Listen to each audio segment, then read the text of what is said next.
भी आती हूँ तो बहुत खुशी होती है। आपने बहुत सम्मान लिया, बहुत प्यार दिया। खासतौर से जैसे इमरान भाई कह रहे थे, पिछली बार भी मैं यहाँ आई थी तो बड़ा उत्सव हुआ था। आज रामनवमी का दिन है, एक बहुत शुभ अवसर है, तो मैं और भी खुश हूँ कि आज मैं यहाँ आई हूँ। आप सबको मालूम होगा, वाल्मीकि रामायण में लिखा है कि रामनवमी क्यों, हम रामनवमी के बारे में लिखा है और इससे हमें पता चलता है कि हम इस त्योहार को क्यों इतना मानते हैं। अब बोलिए इतना ही है, सुन लो ध्यान से चुपचाप से सुन लो, क्योंकि गहरी बात बताने जा रही हूँ। रामनवमी क्या है? वाल्मीकि रामायण में लिखा है कि जब भगवान राम युद्ध भूमि में उतरे तो उन्होंने सामने देखा तो शक्ति, माता की पूरी शक्ति रावण की तरफ थी। मायूस हुए भगवान राम, मायूस हुए कि ऐसा क्यों हो रहा है। तो मायूस होकर उन्होंने 8-9 दिनों की तपस्या की। उन्होंने अन्न छोड़ा, व्रत रखा और 9 दिनों के लिए उन्होंने माता की उपासना आराधना की, ये समझने के लिए कि माँ शक्ति उनको क्यों दे रही है और ये शक्ति मेरे पास क्यों नहीं है। मैं आराधना करूंगा ताकि माँ की शक्ति मेरे पास आए। तो 9 दिनों के लिए भगवान राम ने तपस्या की, व्रत रखा, माँ की आराधना की और उन्होंने 108 नील कमल माँ के चरणों में डाले। जब 108वें कमल को डालने का मौका आया 9वें दिन पर, तो माता ने उनकी परीक्षा ली।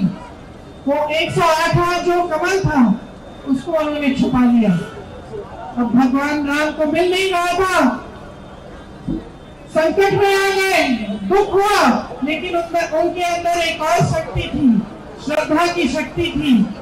तो उन्होंने, उनको याद आया इस शक्ति के द्वारा कि बचपन में उनकी माता उनको राजीव लोचन कहलाती थी, मतलब कमल जैसी आंखों वाले। तो जब ये बात भगवान राम को याद आई तो भगवान राम ने एक छड़ा निकाला और अपनी आंख को निकालने का प्रयास करने जा रहे थे कि मैं माँ के लिए, माँ के चरणों में, मेरे पास नील कमल नहीं है, मैं अपनी आंख रख दूंगा। जैसी माँ ने उनकी ये श्रद्धा देखी तो माँ का दिल भी पिघल गया और माँ ने उनको रोका और कहा, मेरी शक्ति तुम्हारे साथ है, तुम्हारी तपस्या सफल हुई। तो ये जो रामनवमी का जो अवसर है, हम उस तपस्या की याद में हम इसको मनाते हैं। वो तपस्या क्या थी भगवान राम की? माता के प्रति तपस्या थी, लेकिन भगवान राम को हम क्यों पूछते हैं? रावण रथी विरथ रघुवीरा, इसका मतलब है रथ रावण के पास था, भगवान राम के पास नहीं था। सत्ता रावण के पास थी, भगवान राम के पास नहीं थी। सोने के महल में रावण रहते थे, भगवान राम वनवास में थे। भगवान राम लड़े, सत्य के लिए लड़े, और क्योंकि सत्य के लिए लड़े, सच्ची श्रद्धा के साथ लड़े, क्योंकि परोपकार था उनमें, क्योंकि उन्होंने हमेशा जनता को सर्वोपरि रखा, जनता की सेवा करी, इसलिए आज भी हम भगवान राम को पूजते हैं। इस देश के सत्ता को कभी नहीं पूजा है, इस देश ने हमेशा सत्य को पूजा है। यहाँ मेरे मुसलमान भाई बहन भी है, सलाम अलैकुम आपको। आप पैगंबर जी को क्यों मानते हैं? क्या पैगंबर जी को इसलिए मानते हैं क्योंकि उनके पास सत्ता थी? नहीं, आप पैगंबर जी को इसलिए मानते हैं क्योंकि उन्होंने हमेशा आपके लिए सेवा की, आपकी सेवा की। आप पैगंबर को भी इसलिए मानते हैं कि वो सच्चाई के प्रतीक थे, वो सत्य के प्रतीक थे।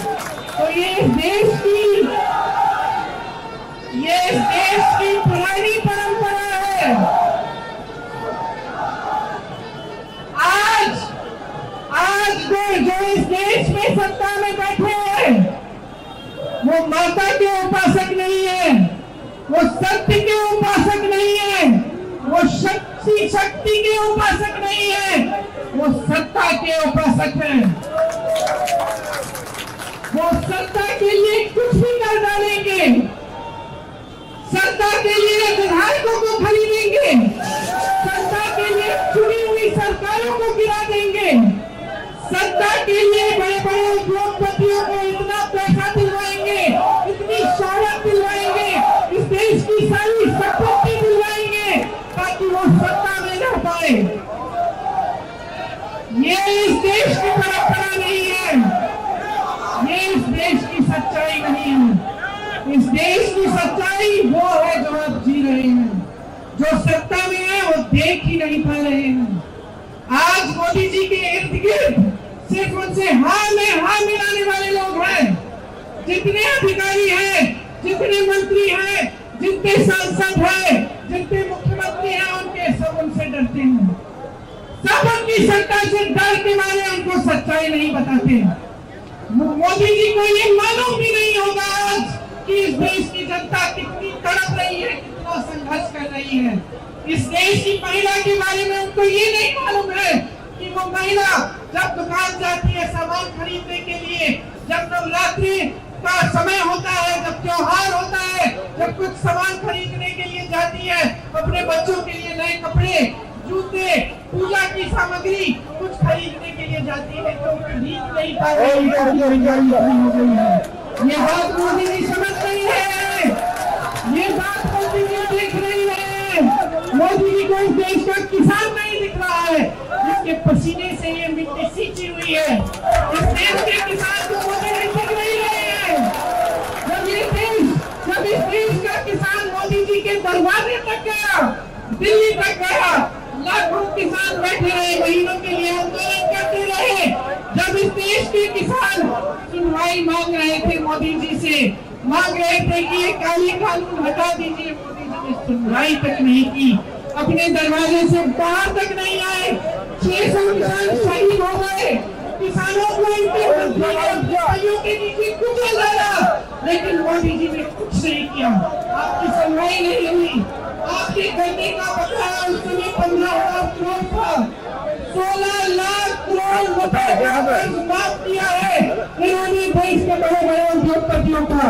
समझ लीजिए, 16 लाख करोड़ रुपए, और इस देश के गन्ने किसानों का बकाया माफ नहीं किया, कर्ज माफ नहीं किया। इस देश का किसान 10,000 रुपए के कर्ज के लिए आत्महत्या कर रहा है। नहीं, ललितपुर में एक किसान था, उसने 1 लाख का कर्ज लिया था। मैं उसकी बेटी से मिली, रो रही थी, पिताजी खाद की लाइन में खड़े रहे, कर्ज चुकाना था, पैसे नहीं थे, खाद वितरण नहीं हो रहा था, लाइन में खड़े मर गए, खड़े गिर गए क्योंकि पानी नहीं पिया था, खाना नहीं खाया था, खड़े खाद के लिए खड़े रहे। उनका कर्ज मोदी जी ने बिठाया नहीं, माफ नहीं किया, लेकिन अदानी अंबानी के कर्ज 16 लाख करोड़ रुपए माफ हो गए। मोदी जी को कुछ दिख नहीं रहा है। अपने आप को कहते हैं कि मैं भ्रष्टाचार के विरोध अकेला लड़ रहा हूँ, देश से समर्थन मांगते हैं, फिर इलेक्टोरल बॉन्ड क्या है? मैं पूछना चाहती हूँ मोदी जी से। कल मोदी जी ने कहा कि अब इलेक्टोरल बॉन्ड जो है ये पारदर्शी है, सब जानते हैं कि किसने कितनी चंदा दी। अच्छा, तो फिर आपने स्कीम क्यों बनाई मोदी जी? आपने ये इलेक्टोरल बॉन्ड की स्कीम आप ही ने तो बनाई। आपने बनाई क्यों? कि सबके नाम गुप्त रहेंगे। फिर जब सुप्रीम कोर्ट ने कहा कि ये गलत स्कीम है, इस स्कीम से भ्रष्टाचार हो रहा है, मोदी जी की सरकार को कहा, बैंकों को कहा कि सूची निकालिए चंदा की। अभी तो निकली है ये पारदर्शी सूची, नहीं तो कहां थी पारदर्शिता आपकी? आपने तो गुप्त बना दिया था सब कुछ।